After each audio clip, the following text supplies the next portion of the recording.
Hello viewers, welcome back to my channel. আমি ইন্দ্রাণী, আর আজকে আমি শেয়ার করছি পোস্ত মুগ ডাল চচ্চড়ির রেসিপি। দুর্দান্ত স্বাদের একটা নতুন ধরনের রেসিপি। পোস্ত এবং মুগ ডাল দিয়ে এই ধরনের নতুন রেসিপি অবশ্যই পুরোটা সম্পূর্ণটা দেখুন, আশা করি আপনারও ভীষণ ভালো লাগবে। তো রেসিপিটা বানানোর জন্য আমি এখানে পরিমাণ মতো মুগ ডাল নিয়ে নিয়েছি। মেজারমেন্ট কাপের 1 কাপ মতো এখানে কিন্তু মুগ ডাল ব্যবহার করা হচ্ছে। আর এদিকে আমি একটা বড় টিস্পুন নিয়ে নিয়েছি, আর সেই টিস্পুনের 1.5 টিস্পুন মতো এখানে কিন্তু পোস্ত ব্যবহার করছি।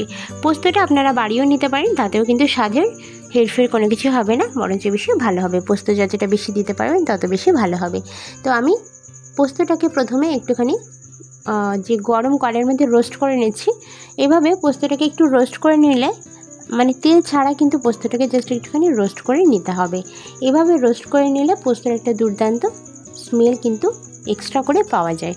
তো যে কোনো সময় পোস্ত আমরা যখন ব্যবহার করব, বাটবো বা আদার্স কিছু করব, সেক্ষেত্রে কিন্তু পোস্তটাকে হালকা একটু রোস্ট করে নিতে হয়, তাতে করে কিন্তু ভালো গন্ধটা পাওয়া যায়। তো এবার আমি হালকা রোস্ট হয়ে গেলে পোস্তটাকে নামিয়ে নিচ্ছি।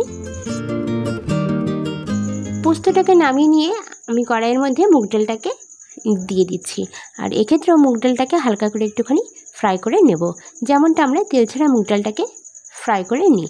এতে মুগ ডালের যে কাঁচা গন্ধটা চলে যায় এবং খেতে কিন্তু খুব ভালো লাগে। তো হালকা একটু মুগ ডালটাকে ভেজে নিতে হবে। আর এক্ষেত্রে মনে রাখতে হবে, এটা কিন্তু কখনোই যেন পুড়ে না যায় বা বেশি ভাজা না হয়ে যায়। বেশি ভাজা হয়ে গেলে কিন্তু মুগ ডালটা সেদ্ধ হতে অনেকটা সময় লেগে যায়। তো সেই কারণে একদম পুরো কালার ধরার আগেই কিন্তু মুগ ডালটাকে নামিয়ে নিতে হবে।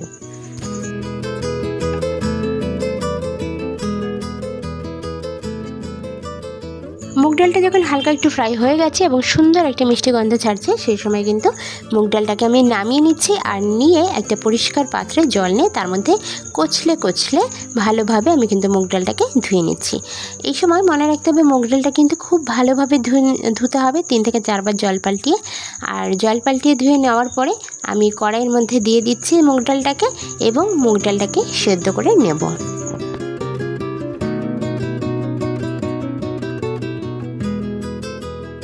মুগ ডালটা যতক্ষণে সেদ্ধ হচ্ছে ততক্ষণে আমি এদিকে আরেকটু কাজ এগিয়ে রাখবো।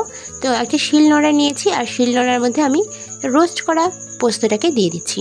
পোস্তটা কিন্তু কাঁচা ব্যবহার করছি না, এখানে কিন্তু হালকা একটু রোস্ট করে বা ফ্রাই করে, হালকা একটু জাস্ট একটু ফ্রাই করে নিয়েছি। এতে পোস্তর যে একটা সুন্দর স্মেল সেটা কিন্তু পাওয়া যাবে। এবার খুব ভালোভাবে আমি নোড়ার সাহায্যে এটাকে বেটে নিচ্ছি। আপনারা চাইলে কিন্তু মিক্সিং বোল ব্যবহার করতে পারেন, মিক্সার জারেও কিন্তু এই কাজটা করে নিতে পারেন। আমি শিলনোড়া ব্যবহার করছি।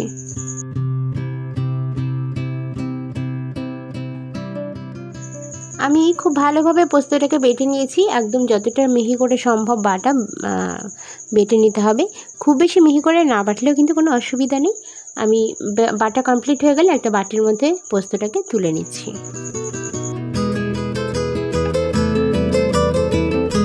আর এদিকে দেখুন, মুগ ডালটাও খুব ভালোভাবে কিন্তু সেদ্ধ হয়ে গেছে, একদম নরম করে নিয়েছি। হাতা দিয়ে চাপ দিলে কিন্তু এটা কিন্তু একদম মানে পাক হয়ে যাচ্ছে।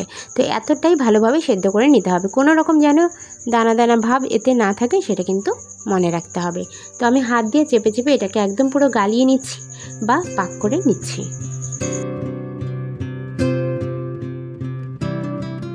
ঠিক এতটাই মুগ ডালটাকে একদম পুরো নরম করে নিতে হবে। আর কোনো রকম দানা দানা ভাব থাকলে কিন্তু রেসিপিটা ভালো হবে না। তো এবার আমি একটা বাটির মধ্যে ডালটাকে তুলে রেখে দিচ্ছি।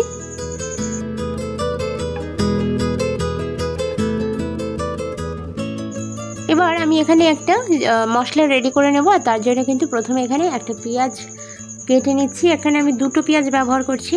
তো পেঁয়াজ দুটোকে খুব ভালো করে কিন্তু স্লাইস করে নিতে হবে, ছোট ছোট করে যতটা সম্ভব কুচিয়ে নিতে হবে।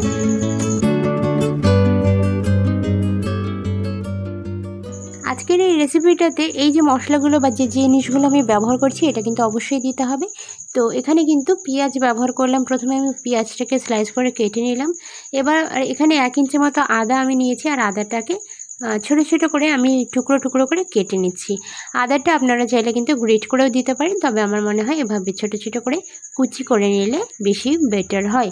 এবার আমি নিয়ে নিচ্ছি রসুন বা গার্লিক। এখানে 4 থেকে 5টা মতো রসুনের খোয়া আমি ব্যবহার করছি।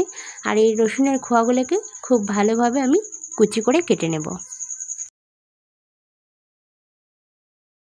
এখানে আমি 4 থেকে 5টা মতো কাঁচা লঙ্কা নিচ্ছি। আর আজকের এই রেসিপিটাতে কাঁচা লঙ্কার ব্যবহার করতে হবে এবং লঙ্কার পরিমাণটা আপনারা নিজেদের মতো দিতে পারেন, বাড়িয়ে বা কমিয়ে। আমি এখানে একটু বেশি করেই লঙ্কাগুলো ব্যবহার করব, যাতে করে খেতে কিন্তু একটু বেশি টেস্টি হয়, একটু স্পাইসি হয়, সেই কারণে কিন্তু লঙ্কাটা একটু বেশি করে দিচ্ছি। আর কড়াইয়ের কাছে চলে যাচ্ছি। এই কটা জিনিস আমি রেডি করে নিচ্ছি। আর কড়াইয়ের কাছে চলে যাচ্ছি। কড়াইতে আমি এখানে বড় 2 টেবিল স্পুন মতো সর্ষের তেল ব্যবহার করছি। সর্ষের তেলের ব্যবহার অবশ্যই করবেন, আদার্স অন্য কোনো তেল কিন্তু আমি বলবো না। অবশ্যই কিন্তু আজকের রেসিপিটা সর্ষের তেল দিয়েই বানাতে হবে। এখানে তেলটা ভালো করে গরম করে নেওয়ার পরে আমি এখানে 2টো মতো শুকনো লঙ্কা ভেজে তুলে নিচ্ছি। আর এই শুকনো লঙ্কা দুটো ভেজে তুলে নিচ্ছি, তার কিন্তু কারণ আছে। লঙ্কা দুটো আমি একটু পরে ব্যবহার করব।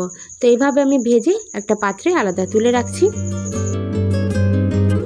লঙ্কাটা তুলে নেওয়ার পরে আমি তেলের মধ্যে কালো জিরে দিয়ে দিচ্ছি 1 টেবিল স্পুন মতো। আর কালো জিরেটা কিন্তু এখানে একটু বেশি করেই দিতে হবে, তাতে করে যে ভালো একটা স্মেল পাওয়া যাবে কালো জিরের। তো জিরেটা আমি একটু ফ্রাই করে নেব, একটু ভাজার জন্য সময় দেব তেলের মধ্যে। তেলের মধ্যে আমি এক এক করে জিনিস এখানে অ্যাড করছি। দিয়ে দিচ্ছি গ্রিন চিলি বা কাঁচা লঙ্কা কুচি। এখানে যতটা লঙ্কা আপনারা কুচিয়েছেন পুরো সম্পূর্ণ লঙ্কাটা দিয়ে দিতে পারেন। দিয়ে দিচ্ছি কুচানো গার্লিক বা রসুন। এবার আমি গার্লিক বা রসুনটাকে একটুখানি ভাজার সময় নেব, কারণ রসুনটা খুব ভালো করে ভাজলে তবেই কিন্তু সুন্দর একটা স্মেল পাওয়া যায়। দিয়ে দিলাম আদা কুচি বা জিঞ্জার কুচি। এবার আমি এই কটা জিনিসকে খুব ভালো করে একটু ভেজে নেব। আর দেখতে পাচ্ছেন যে তেলের মধ্যে জিনিসটা কিন্তু একদম ডুবে থাকতে হবে, একটু তেলটা বেশি করেই দিতে হবে। সবকটা যে মশলা সেটা কিন্তু ভালো করে ভেজে নিতে হবে, না ভাজলে কিন্তু জিনিসটা থেকে ভালো স্মেল পাওয়া যাবে না, তবে পুড়িয়ে ফেলাও কিন্তু যাবে না। একদম পুরো লাল লাল কালার পর্যন্ত চলে আসা পর্যন্ত কিন্তু আমি ভেজে নিয়েছি। আর কিছুক্ষণের মধ্যে ব্রাউন কালার যখন চলে এসছে, আমি এর মধ্যে কিন্তু কুচানো পেঁয়াজটাকে অ্যাড করে দিচ্ছি। কুচানো পেঁয়াজটাকে আমরা একদম কালার আসা পর্যন্ত ভাজতে থাকবো।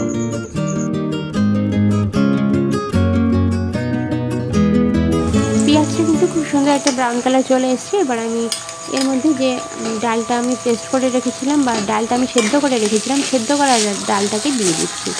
ডালটা দেওয়ার সময় কিন্তু ভালো করে একটু মিশিয়ে দিতে হবে, কড়াই দিয়ে নেড়ে নেড়ে চেপে চেপে কিন্তু মশলার সাথে মিশিয়ে দিতে হবে।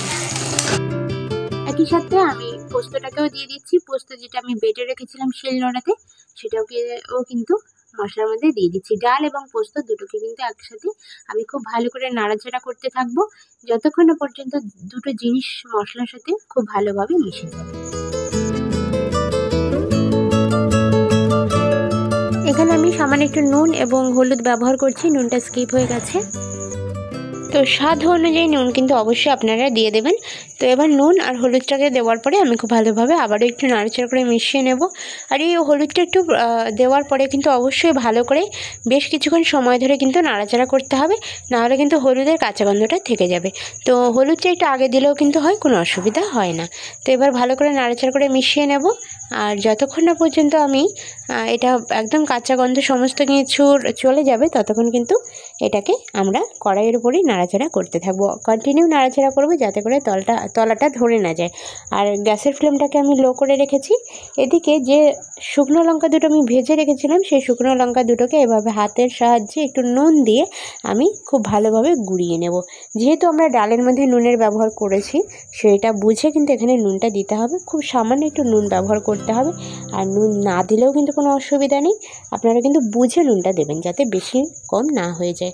এবার আমি হাত দিয়ে খুব ভালোভাবে শুকনো লঙ্কাটাকে এভাবে গুঁড়িয়ে নিচ্ছি। আর এইভাবে গুঁড়িয়ে শুকনো লঙ্কাটা ব্যবহার করার ফলে যে আমরা যে চচ্চড়িটা বানাচ্ছি, সেটা কিন্তু খুব স্পাইসি তৈরি হবে।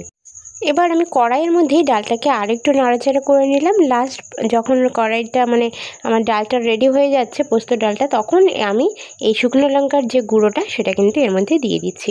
শুকনো লঙ্কার গুঁড়োটা এভাবে লাস্ট মোমেন্টে দিয়ে দেবেন। দিয়ে দেওয়ার পরে ভালোভাবে আবার একটু মিশিয়ে নেবেন। তবে এখানে লঙ্কার পরিমাণটা কিন্তু একদম আপনারা যেমন খেতে পছন্দ করেন সেরকমই ব্যবহার করতে পারেন। স্পাইসি চাইলে কিন্তু শুকনো লঙ্কার গুঁড়োটা একটু বেশিও করে দিতে পারেন।